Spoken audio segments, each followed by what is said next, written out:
Jigarlarim, bugungi obzorimizda biz Cobalt'da o'tiradigan gubkasidan boshlaymiz. Buni sizlarga originalni Xitoydan qanday farqlashni o'rgatamiz. Siz esa bizga obuna bo'lib, like bosishni unutmang. Biz esa obzorimizni boshladik.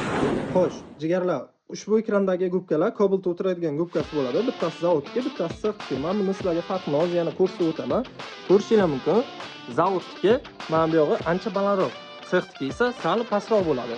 Qanchadir santimetr baribir pastroq. Ikkalasiga ham bir xil material ishlatilgan desa bo'ladi, lekin buni sifati sal pastroq.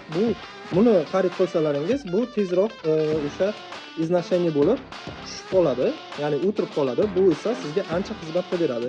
Bu zavodda gubkasi mana bunaqa orqa chang, puk kraska bilan chang urilgan bo'ladi.